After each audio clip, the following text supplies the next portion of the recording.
WrestleMania 41 is in the books and Backlash is right around the corner. We know we're getting Cena versus Orton one last time, but what is the rest of the match card gonna look like? Let's speculate. I'm Brandon and this is Wrestling Talk. Starting off with what will likely be the main event, and that is John Cena versus Randy Orton one last time. When John Cena first announced his retirement tour, Randy Orton was the top opponent people wanted him to face. More than Cody, more than Punk, more than Braun Breaker, Randy Orton was that guy. Because years ago, Randy and Cena were like Rock and Stone Cold. They were just inseparable rivals. So we all knew this match was bound to happen at some point during the retirement tour. I'm just disappointed it's happening now. Because even though the show is in St. Louis, Randy's hometown, there is absolutely no way he's going to win. This is John Cena's first title defense in this new story where he's trying to ruin pro wrestling. So whether it's due to a low blow, interference from Travis Scott, or Cena just slapping the ref and getting disqualified, Cena is 100% walking out with the title, making this big reunion match feel kinda hollow. Initially, a lot of fans online wanted Cena versus Randy to be saved for the end of Cena's retirement tour, because at that point it really would be a coin flip as to who would win, especially now that Cena's a heel. But having this big money match be Cena's first title defense, it just feels like WWE is doing the match to do the match. Because make no mistake, I would love Randy Orton to get his hands on the WWE title at some point this year, but given how WWE's been booking him since his return in 2023,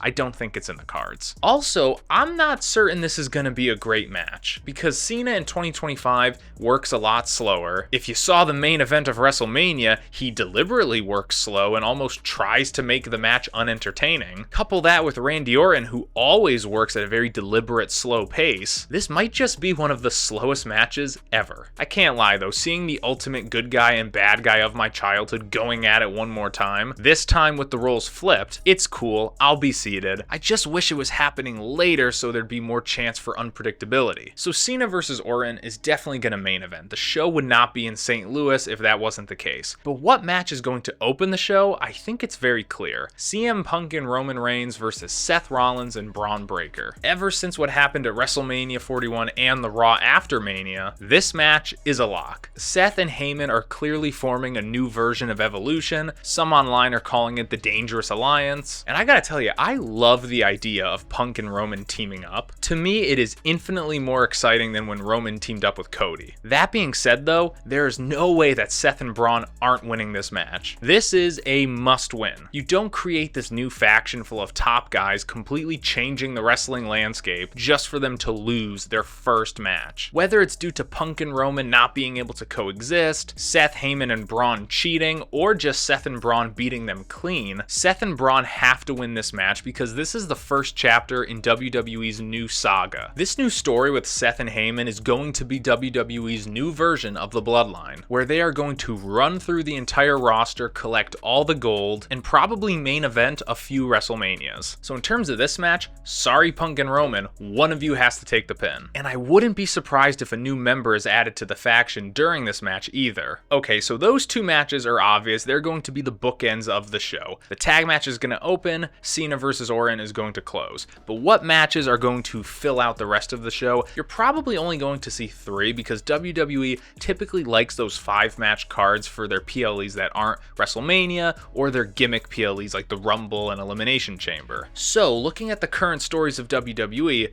these are the matches that I think are going to be added to the card. First off, Jey Uso's first title defense. Obviously not every champion is going to get a spot on this card, but if there's one champion that needs to get a spot, it's Jey Uso. Ever since opening WrestleMania 41 and not being main event Jey Uso truly, the World Heavyweight title is in danger of feeling like a mid-card title if it doesn't already, so you need to get Jey Uso out there having some solid title defenses. But when I look at the landscape of Raw, there aren't that many heels for him. So I think there are 2 options: Logan Paul and Sami Zayn. In terms of main event heels on Raw, Logan Paul is the only contender for Jey Uso. Sure, there are a lot of mid-card heels like Karrion Kross, El Grande Americano, Finn Balor. Yes, unfortunately, Finn Balor is a mid-carder at this point. But for Jay's first title defense, you need a big marquee match, and Logan Paul fits the bill. He's a big star, he has a lot of heat, he can put on a good match, even though I wasn't crazy about him versus AJ Styles. And him versus Jey Uso on the marquee, that puts butts in seats. seats. Sure, it's not like he's beating Cody Rhodes, but that is a solid victory to help elevate the title. Moving on to the other option though, Sami Zayn. I was there watching with everyone else. We all thought that Sami was going to turn on Jay during the Raw after Mania. And I think that's going to happen, I just don't think it's going to happen right away. Generally speaking, WWE is into long-term storytelling,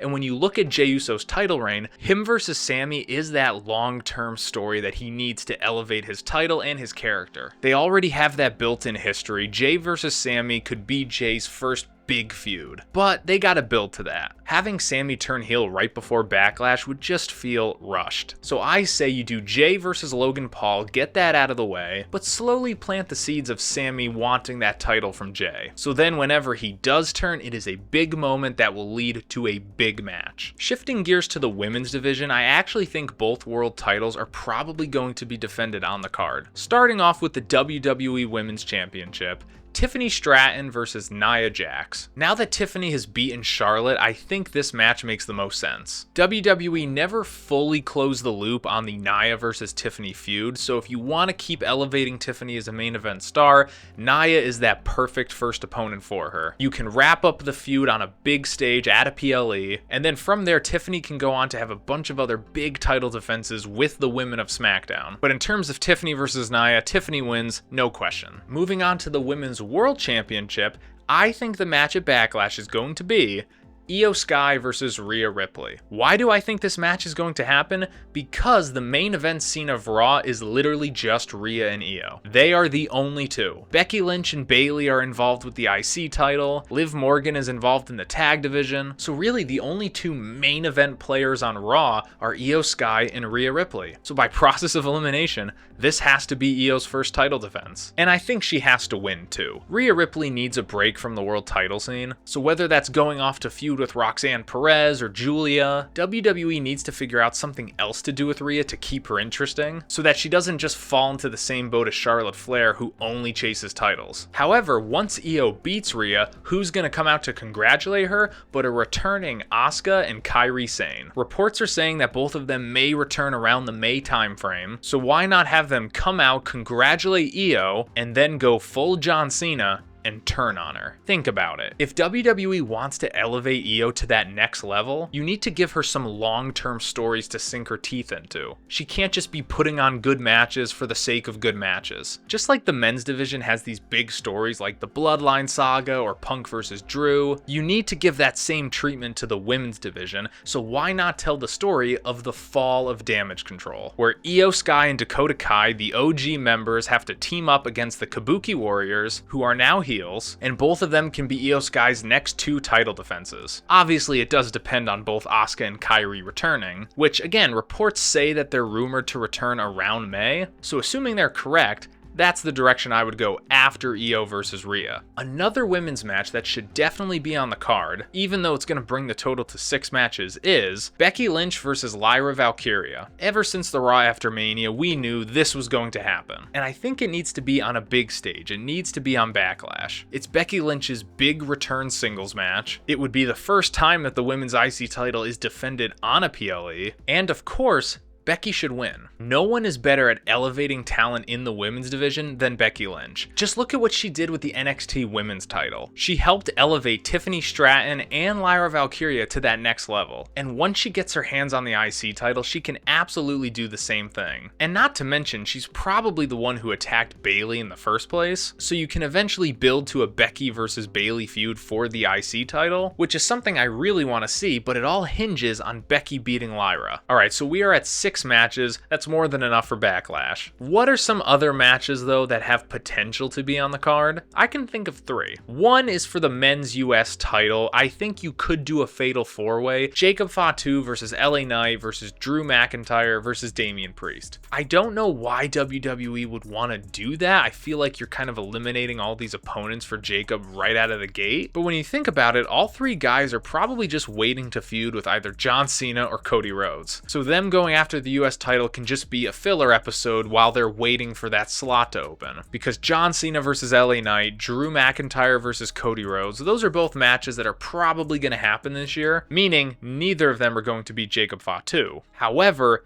Damian Priest is a guy who I can absolutely see beating Jacob Fatu, just not anytime soon. Which is why if they do this fatal 4-way, Damian would not take the pin. Because months from now, whenever WWE is ready to move Jacob to the main event scene, he needs to lose the title to someone believable, not Solo. And I think Damian Priest is that guy. But if this match does happen at Backlash, Jacob is absolutely winning. Another match that might be on the card, Dominic Mysterio versus Finn Balor for the IC title. To me, this feels more like a Raw match than a PLE match. Not to mention, I think we're a few months away from this match actually happening. I think WWE is going to tell more of a slow burn story about Finn just getting more and more jealous at Dom. So I can actually see this match happening at like Clash in Paris as opposed to Backlash. But no matter when it happens, Finn's not winning. Dom is just too popular and he draws too much money to lose to Finn Balor. As much as the hardcore Finn fans want to see him win, I don't think it's in the cards. And the last match that has potential to be on this show